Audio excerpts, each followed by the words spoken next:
Oh, goody. All right, what's going on, everybody? Zombies here again, and today we're back with another Marvel Snap video. And this is kind of a follow-up to the video I posted the other day talking about the issues with Marvel Snap's economy, except this time around we're going to focus very specifically on Spotlight caches.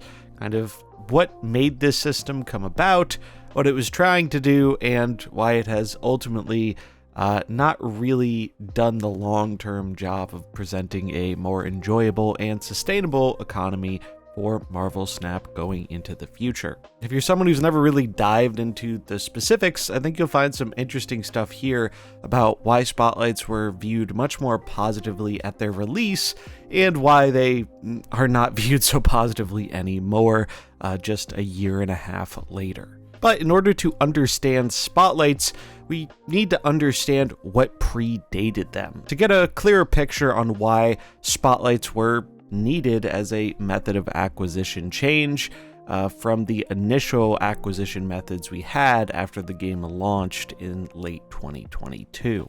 I want to start by bringing up some of the images we got when the Spotlight system came out that compare and contrast what the old system gave you versus the new system. There are two images here.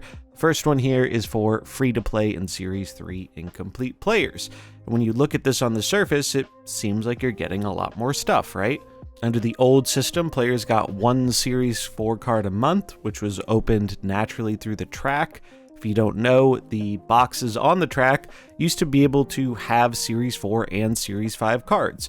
Series 4 cards were guaranteed a 1 in 40 cash rate, whereas Series 5 cards were never guaranteed and were at a rate so small, very few people actually ended up pulling them during their time in those caches. You also got 9 Series 3 cards, a bunch of cosmetic stuff and variants, but the main thing people cared about here was the tokens to help get more cards, gold to help get more tokens, and credits to level up the track. By comparison, this new system seemed much more appealing. Instead of getting that one Series 4 card, you could be getting 3 to 4 cards that are Series 4 or Series 5 new releases, while still getting a similar amount of Series 3 cards, one less, but the trade-off here was a massive reduction in tokens and gold while leaving the credits the same.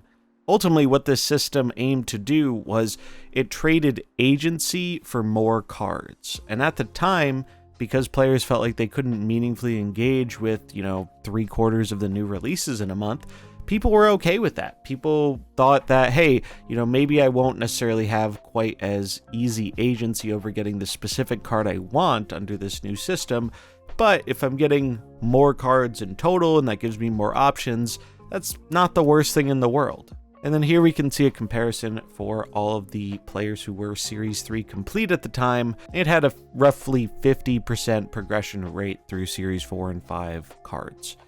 So we can see same amount of stuff on the left. The only real difference here was they got more tokens. I'm actually kind of surprised by these numbers because I remember back then, and I feel like the Series 3 incomplete people got a lot less than the Series 3 complete people, because your Series 3 card got replaced with tokens in a range of 200 to 600 tokens, and that was how many people were interacting with the new releases. They would get enough tokens to get one card a month, whereas I really don't remember people being S3 complete and having the same access. In fact, that was a common point of complaint back then, was that if you're still progressing through the lower series, it just felt like new cards were entirely out of reach from you. So I do find it a little surprising that the people who were Series 3 complete were only getting 1,000 tokens more, because it certainly felt like more at the time. But we can see if you have, half of the Series 4 and 5 cards, you're getting less cards than the other person, right? Because that's what this system does. This system is very focused on being beneficial for people who are missing most of the cards. And because when it launched, I think most people were missing most of the cards, it was seen as a pretty good system, especially compared to before, where you were getting like 1-2 new cards a month, maybe one from the track, one with your tokens. Now you're getting significantly more than that, and that felt like a much needed win at the time. It also felt like at the time they were valuing these Spotlight variants a lot more highly, which made sense. You know, they were this new exclusive variant thing. The variants had traditionally done very well in Marvel Snap, so giving people, and probably mainly whales, a new carrot on the end of the stick seemed appealing for helping to monetize the cosmetic approach to this system rather than the pure card acquisition one. The thing with Spotlights, though, was that for them to work long-term, series drops still had to be part of the equation. Otherwise, as noted by Mr. Brode himself here, Series 5 would infinitely inflate, and it would just become too big to manage. And we can even see this brought up in Lauren Whatever's article around the initial release of Spotlight caches and talking about maybe what the future might hold and what this, new system means for the game. One of her main points towards the end of the article was that, well, series drops might be, stopping now and we're not going to see them as much. But the main justification for that is, well, they need a bigger pool of Series 4 and Series 5 cards in order to sustain the Spotlight system, because there were only so many of them when Spotlights came out. If you don't want to run repeats all the time, you need more to fill out that system. And I think a lot of people agreed. Yeah, that makes sense. She did acknowledge it probably won't ramp up to its original levels, but it is still something that is required in order to make this system sustainable long term and not have this endless Series 5 bloat that Brode alluded to. Her prediction was maybe we'll get 2 to 3 cards dropping to Series 3 a month. Oh, if only we were so lucky. She also correctly predicted that Series 4 direct releases would stop, and yeah, they did. She said it might be 6 to 12 months away, but at least right now the system feels generous, so if they feel like it's a bit too generous or they're giving away a bit too much, well, they might stop direct to Series 4 releases, because players can acquire those more easily with tokens, and that essentially kind of devalues these cards in Spotlights. Why use your Spotlight key on a Series 4 card when you could buy it for 3k tokens and save the key for a Series 5 card, which is worth double the resources? And now that we're 1.5 years in with this system, what has been predicted has come to pass, with Series 5 and 4 inflating infinitely, and Series 5 being the much larger of the two, which also made the Spotlight system worse. You might be asking, well, how is that making the Spotlight system worse? And it comes down to the random slot. And this is something I bet many of you do not know about, because it's not something they tell you in game. You have to click a little question mark and get redirected to their website about the odds and all this stuff to actually find this information. So what is this hidden information? Well, you might be familiar with the random slot of Spotlight caches. Fun fact, you used to not even get 1,000 tokens for a duplicate. You actually just got a premium mystery variant, if you can believe that. But you might find yourself in a position of, well, maybe I own all of or most of the Series 4 cards, but I'm missing a lot of Series 5 cards. So maybe gambling on this random slot or opening this week in the hopes that I get, something good from the random slot in addition to the new card, maybe that'll work out and help me pad out my collection more. But it turns out this system is designed so that it is weighted to give you Series 4 double the amount that it gives you a Series 5 from the random slot. So there's a 66% chance your random slot will give you a Series 4 card, and a 33% chance it will give you a Series 5. This matters a lot, because if you've been paying attention to the size of the series, Series 5 currently has 2.5 times more cards than Series 4. So even though you have double the chance to get a Series 4, Series 5 has more than double the cards in Series 4. So it's giving you higher odds of getting something that you more likely already have than getting you a new card that you're missing. Even if you're missing most of the Series 5 cards, the deck is stacked against your favor. And this is something so many people do not know about. Anytime I bring this up on stream, I always get people surprised and saying, I didn't know that. And it makes sense because, well, the game doesn't tell you this pretty much anywhere unless you're willing to go to their external website. It's just not something that it wants to tell you, and probably for good reason. So while Spotlights did help to alleviate the problem in the short term, which was, hey, people can't engage with new releases, now they can, it's better. A lot of what made them feel better and a lot of what the advertising was all about, as we can see in these images, was getting more cards into the hands of more players. And it did that when players were missing a lot of cards. But naturally, as you're getting more and more cards, the system kind of pulls you towards a certain level of collection completeness. Because as we all know, Marvel Snap does not want most people owning all the cards in their collectible card game. So instead, the current Spotlight system aims to pull users to around a 70 to 80% completion mark. And for some people, I'm sure that is good enough for them. And I think it would be good enough for most people, actually, if agency was a better part of the equation rather than the randomness that we get from having to gamble with keys. Because when you show most people this image, if they see, hey, I'm getting, 3 to 4 new cards this month as opposed to 1 to 2, that's a pretty big upgrade. But in order for players to actually get those cards, they need to be missing the things that are returning to Spotlights. And this is where the Spotlight schedule system comes into play and feels like a bit of a problem. Using some of the upcoming Spotlights as an example, obviously every week we'll have a new card that people do not own, but we see so many repeats on cards that have been previously offered a number of times, or lower series cards, which inherently feel like less value to open from a Spotlight cache compared to their more expensive Series 5 counterparts. So here we can see this week we have Havoc and Legion, who've both made a number of appearances. Next week we have Lady Deathstrike and X-23, same thing there. But the following week we can see Sasquatch is making its first reappearance since its initial debut. Sasquatch came out in May. It is November. It took 6 months for this card to show back up in Spotlight caches. And this is the problem. They don't want to reintroduce cards quickly because it lets them prey on the FOMO, fear of missing out, of, hey, if you want this new card, you really have to get it when it comes out, or it's going to cost you quite a bit of money or quite a long time to have another chance to acquire it. Spotlight caches are the main acquisition system of the game. Tokens are not anymore.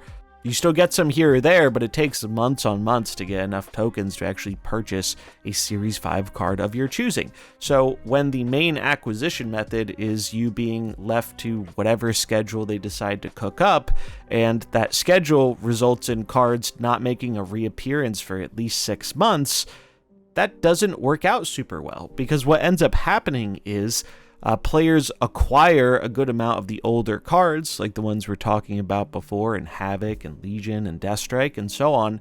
Players acquire these cards, and all of a sudden, these Spotlight weeks get significantly worse because you're not getting multiple cards. You're going for one card, and sometimes that's costing you 2 to 4 keys. So you're spending all these extra resources on things a lot of people don't even really want. Variants naturally lose value over time, and the reason for that is because this game produces a lot of them and it throws a lot of free ones at you. So if you get a variant for a character you really like let's say Legion, all of a sudden getting a Legion Spotlight variant as one of your key pulls when you're going for gore suddenly feels a lot less good unless that happens to be your new favorite art of the character. So just naturally over time it feels like Spotlights have become less valuable for the variant stuff, because once players have a variant that they like for a character, all the other ones are kind of just filler. If you're not going to use it, you're not going to feel good about using a whole key, which could otherwise get you a card, on a cosmetic you're never going to engage with and don't want in the first place. And so this is where the system kind of starts to fall apart, because when you pair the fact that now there are more people than ever who, have got more cards over time, so they're only getting, one new card a week if they're opening that week, as opposed to, more cards, it becomes not a great feeling system, especially when the other stuff in it is stuff you often do not want at all. And unfortunately, because the Spotlight system is the main method of acquisition, you're forced into gambling for these things. Now, you might be guaranteed if you have 4 keys, right? Like, you're going to get the card either way, but it's still a gamble, because if you high roll your gamble and you get it on the first key, suddenly that enables you to have more options for getting other cards throughout the month. Whereas if you low roll and you end up spending 4 keys to get the one card, suddenly you might have to reevaluate how your other key spending for that month is going to go. Because if you get 2 4-key ones back to back, maybe you won't have enough resources to get the card you really want that's coming in the next month. This whole system requires quite a lot of planning to optimize well at all, and naturally it's very reliant on whatever spotlight schedule Second Dinner decides to come up with. And as we've seen over the past months, look at these spotlights, like so many of them are so bad, and they're for cards that people have had so many chances to get, and it's like, well, on one hand, you do need to bring back cards because you're getting new people who haven't had the 3 chances to get Ravona or High Evo or whatever, but it feels like we see so much of that and so very little of them reintroducing other more newly released Series 5 cards, especially anywhere before that 6-month time frame after they're released. Now, I also want to specifically mention Season Pass cards too, because they have a very interesting dynamic with the Spotlight system. So it's November, we have had 11 Season Passes released throughout the year. Let's talk about those cards really quickly and their appearance in Spotlight caches. We started out the year with Scar, who has since appeared in 2 Spotlight caches. Black Swan is next, who has appeared once and has another upcoming appearance in the new year, mid-January. Then we have Hope Summers, who has also had 1 Spotlight appearance. After that, all the other Season Pass cards have never shown up in a Spotlight as of yet. This includes Baron Zemo, Blink, Gilgamesh, Gwenpool, Kate Bishop, who does have 1 upcoming in the new year, Symbiote Spidey, Agent Venom, and Surtur.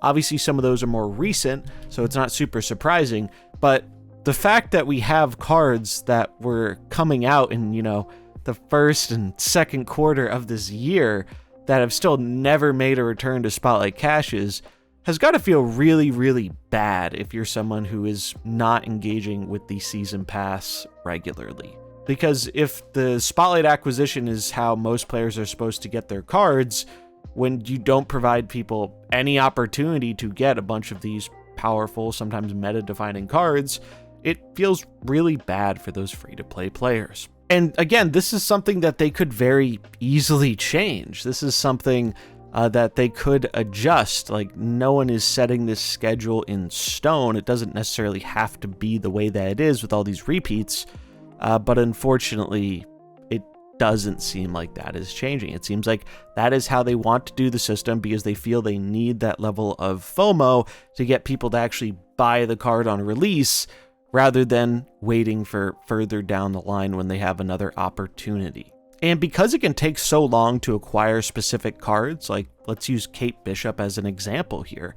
So Kate Bishop really defined the metagame when she first released for a variety of reasons. And now she's going to be making her first reappearance in Spotlights in early January.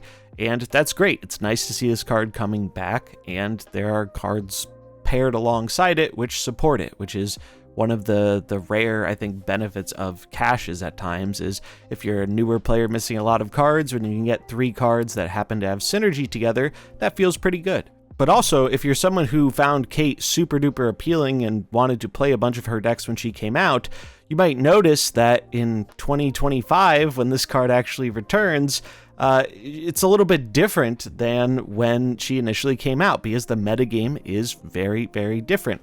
Now, Kate was fortunate enough not to get nerfed, unlike some other cards. However, a bunch of the archetypes she was played in were nerfed, so this card suddenly is not quite as desirable as it was before. And with the rapid pace and changes of the game's balance, it feels like this system just is paired with it very poorly, because when you have cards changing so much and so quickly, and it takes you months on months to get some of these cards, well, naturally, it's going to feel like you're always kind of chasing the metagame, chasing the next hot thing that by the time you get it, you might not even be able to play that deck anymore, or maybe that deck isn't good anymore. And this is particularly apparent with the abundance of decks we're seeing nowadays where so many of them have not 1 or 2 key Series 5 cards, but multiple. A great recent example of this is the mid-range package that is including Anti-Venom and Malekith. If you missed one of or both of those two cards, all of a sudden, you can't play a whole lot of decks because they are not cards that are easily replaceable, they do unique things, and your chance to get those cards again is not going to come for quite some time because they are both pretty recent releases, and we probably won't see them in spotlights again for another 6 months. So your only avenue to getting those cards is buying them with tokens, or if you're really lucky, getting it from the random slot. But as we already talked about, the deck is not stacked in your favor for the chances of that happening. Another problem is that when spotlight cards make cards more available, it also drastically increases the chance of those cards getting nerfed. And there is a really good example here with Silver Sable and Hydra Bob. Silver Sable got nerfed in the last few weeks or a month ago, a little bit ago. And the reasoning for it was they were like, well, this card is a bit too much of an auto-include 1-drop, where if a deck really just wants a 1-drop, people are slapping in Silver Sable and calling it a day, and we want more variety among 1-drops. Now, you might look at Hydra Bob and say, isn't this card, generally speaking, more stats than Silver Sable while also being less weak to Shadow King? And if you've watched anyone playing High Infinite, you might find that Hydra Bob is in a plethora of decks. So why did Silver Sable get the nerf bat and Hydra Bob didn't? And the answer is very simple. Many people did not purchase Hydra Bob when he was released with Spotlight caches. This card was viewed as bad at the time. It was a 1/4, it got buffed at the last minute, and it was largely overshadowed by Arsham dominating the game and making a card like this kind of irrelevant. But over time, it has now become the new premier 1-drop, and even before Sable was nerfed, many people viewed Bob as the stronger of the two 1-drops. So then, why did Silver Sable get nerfed and not Hydra Bob? And the answer is simple. People actually opened for Silver Sable and they didn't open for Hydra Bob. Hydra Bob, from what I've seen from the stats websites, is owned by somewhere between 0.9 and 2% of players, while Sable was more around the 9 to 10% or higher mark. So that is at least 5 times more popular than Hydra Bob. And if you pay attention to how they nerf things in this game, one of the key metrics they use is popularity. So even though Bob probably deserved a nudge just as much, if not more, than Silver Sable, which coincidentally was the card many content creators provided as a, hey, here's what you can replace Hydra Bob with, at this time, Bob is going to be avoiding that nerf bat because his play rate data is so low, as opposed to Silver Sable, whose play rate data was high, simply because more people opened for the card and thus owned it. Which is why I'll make a prediction here that whenever Bob comes back to Spotlights, that card will likely be nerfed within the same month. Because its play rate is going to skyrocket as soon as people get another chance to have it. But because of the Spotlight system, people don't have access to Bob, and no one knows when he's going to return. I think this is a really good example of how when, the Spotlight system makes cards more prevalent, it often leads to them getting nerfed more often. That's something I think we're going to see continue into the future. And that's a bit of a feels bad because if you've waited, let's say 6 months to get Hydra Bob, probably longer actually, given how long Bob has been out. But if you've waited 6 months, 8 months, a year to get this card, and then it comes out only for it to be nerfed 2 to 3 weeks later, I think you're not going to be much of a happy camper. And we have literally seen this happen a number of times. One of the ones that really sticks out to me is how Loki made a reappearance in the Spotlight cache, I believe around the time he was being reworked.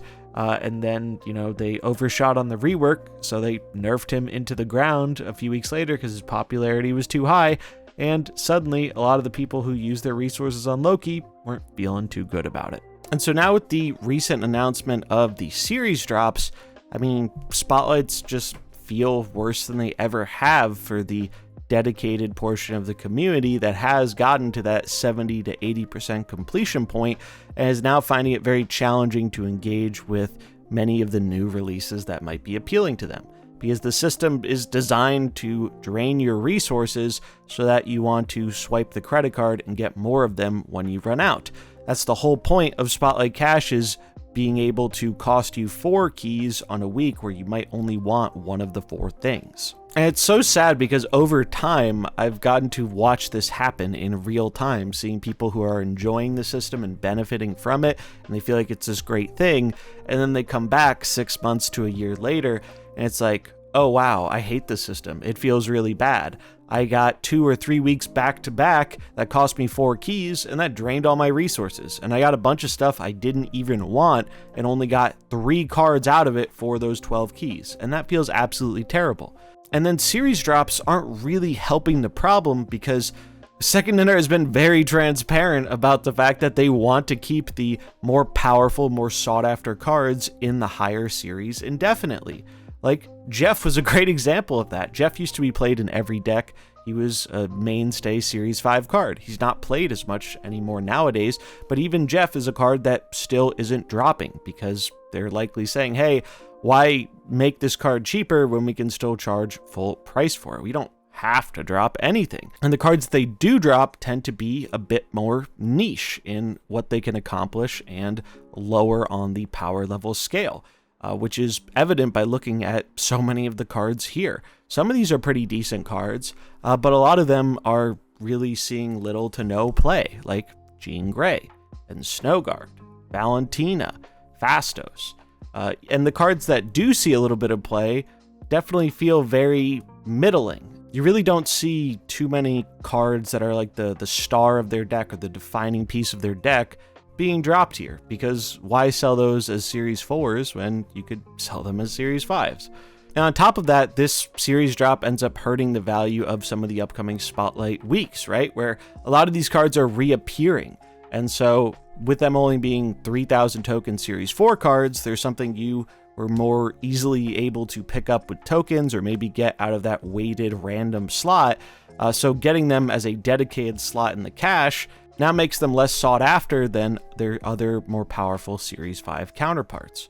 And this isn't done by accident. They've been pretty deliberate about this, and even though they have been fairly transparent about this fact, I've always been kind of surprised at how well the community took that at first, because I feel like to a lot of people that just screams pay to win, right? Like, hey, we know these cards are more sought after, we know they're more powerful, and we're going to keep them in the tier that makes them harder to acquire and cost more money. And it's purely because of power in a lot of instances. And that just feels bad. So ultimately, I don't think that the series system in its current form is something that is good for the game. And I am not sure it's a system they're going to stick with long term. Now, a lot of people are getting really frustrated with them because they keep saying, hey, we're listening, we're working on it, we have plans, etc., etc. But the thing is, I think they are very concerned over at Second Dinner because the last time they did a massive change to acquisition, which was Spotlight Caches, they essentially did give more of the game away for free, but because of the feel-bad elements of the randomness of Spotlight Caches and how poor the scheduling has gone for reappearance of cards, it still feels really bad to a lot of players. A lot of the feel-bad things that players felt that initially required them to make the change to Spotlights to begin with feel like they're coming up again. It's all coming back to card acquisition. I think many players can't help but feeling like they haven't really done much to actually figure it out in the 2 years since Ben Brode pointed out this problem and said, don't worry, we have time to fix it. Well, we've given you a lot of time. The issues aren't fixed, and we don't even have like a guarantee that they will be fixed in the new year. There's no timetable. There's no discussing of like how you will accomplish this. And it makes people wonder if they even know how they're going to do it. Maybe they do, maybe they don't. They have no incentive to share that information before it's locked in because, as we saw with the mastery system, turns out when you promise players something like, I don't know, first edition badges, and then you realize, hey, yeah, we're not doing this or we can't do this, people aren't too happy with you. So I get the whole idea of, well, we don't want to share anything until we have it locked in, but I would really hope after all this time and this being a persistent issue that has gotten worse and worse over time, I would really hope that they have enough figured out to at least lock a little bit of that in and communicate it, but it just seems that is not the case right now. So it feels like card acquisition changes, though they may be coming at some point, are still at a glacially slow pace, where it isn't going to happen fast enough to combat the amount of negativity and bad feelings around the game right now. And every other issue with the game gets kind of compounded on that, because players are upset about one thing, so they're already kind of not happy. And then if you introduce something else that makes them unhappy, like a lot of people have been experiencing with Deadpool's Diner, well, they're going to be even more negative about those things, because they're already entering the game with a more negative mindset around it. And this is all without even mentioning that spotlights don't really help returning players all that much. You can make an argument for new players, since they're likely going to receive more of the benefits of the initial spotlight system by missing most of the cards. But returning players, if you quit Marvel Snap with 0 keys or 1 keys or 4 keys, and you come back, you might find that the upcoming spotlight weeks are still filled with cards that you already own, aside from that one new card, because of how bad the scheduling is. So it really doesn't help people all that much in terms of players returning to the game. I've seen this firsthand with people I know who have quit the game and tried to come back. And they certainly need some kind of catch-up mechanism to help out these players, because I've lost count of the amount of times I see someone come back, they gambled their keys, trying to get the new card that interests them that brought them back. Maybe they miss it and then they quit again immediately, or maybe they get it but they're missing the other pieces and they don't have a viable pathway to get those in any reasonable time frame, and so they quit again. So ultimately, I think the series system has to go. I think the positive of the series system is that it provides a decent environment for people on the lower end of the new player scale, where they're having fun in series 1 and 2, which are a very curated experience, and 3 is a bit more of a varied experience, but I think that experience is okay, as long as you aren't getting dumped in with all the people who are high collection level who have access to all these series 4 and series 5 cards. I mean, most people will talk about their time in Series 3 as not being a high point of their Marvel Snap career, and for many of us, that was back when there weren't a million Series 4 and Series 5 cards that were more powerful in defining archetypes that you didn't have access to. Or maybe you do have one of the powerful Series 4 or 5 cards, but you're missing some of the other key Series 3 cards to make the deck function. The Series 3 experience seems to have just gotten worse over time. And then when you go from that experience, which already has its problems, into the Series 4 and 5 endgame experience, where your resources feel worth less and less as you fill out your collection, it just creates a very bad feeling. And normally in a lot of card games, when people aren't enjoying it or feeling bad about it, people take a break. This is something that is very common in most of the card games I played. And it's usually not that hard to come back. Some games give you stuff for coming back. Others don't. But the pathway to returning to the game usually isn't that prohibitively expensive. This might vary person to person, but for example, if I wanted to return to Hearthstone or something, there were on-ramps to do that weren't insanely expensive. With Snap, it's not only insanely expensive, but you really have no idea how long it's going to take you to be able to access some of these cards and decks you want to play with, because you're at the will of the Spotlight schedule, which who knows if it's going to bring back that one cool Series 5 card or Season Pass card you missed that you want to play with. It's anybody's best guess. The only thing you know is, well, if that card released in the last 6 months, it's probably not coming back again soon. And so, yeah, I think the whole system needs an overhaul. I could spend a bunch of time and effort trying to figure out, hey, what's the best way to do that still works for the company and all this stuff. But like I said in the last video, this is not my job. It's not my job to tell them how to fix their game or make it work better for them. I think they have a very real concern about their economy, and that real concern is whales have more resources, generally, than they know what to do with in terms of acquiring new cards. They have 30, 40, 50 plus keys. They have tons of variants. They have a bunch of collector's tokens. If you spend a lot of money on this game, you end up with a lot of these resources used for card acquisition. But the one thing whales actually are chasing in the end game, it's not cards as much because they have the resources to do that. They're often chasing splits, and chasing splits with credits, what do you know, gets you more resources to keep getting more cards. And this is where I think the real root of the problem is, because these whales have more than they know what to do with. Meanwhile, the other part of the community, the free-to-play players and the Dolphins, Season Pass, occasional bundle buying people, where they feel significantly more strapped on resources. So if the answer is, well, what if we just introduce more resources to make the economy a little bit more forgiving for the other tier of players, then they have to worry about, well, if we give them this stuff, we have to give the whales the stuff. And the whales already have more than they know what to do with, so if they get even more for free on top of that, why wouldn't they just spend less money on our game? And that matters to them a lot, because statistically, whales make up 50 to 70% of revenue for mobile games, if not higher at times. And that's coming from 1% or under 1% of the total player population. So they put themselves in a bit of a box here where the game has this real bad feeling element about the acquisition through Spotlight caches for the larger player base, but the people who they care about most, the people spending the most money, they aren't really dealing with that same issue. And by attempting to help out the players who are dealing with this issue, they risk alienating or lessening the spend of the people who are making the most of their money. It's a pretty real problem, and I'm not envious of the people tasked to figure it out, but that's why they get paid for it and I do not. And it's not like this is something that happened overnight. This is something that's been a long time coming, and everyone has a different threshold of when they hit a breaking point about an issue like this. And I think we're seeing many people in the community right now start to feel that breaking point. Now, I do want to close with a bit of a prediction. I have no idea when card acquisition will improve, what overhauls they're going to do, or when that will happen.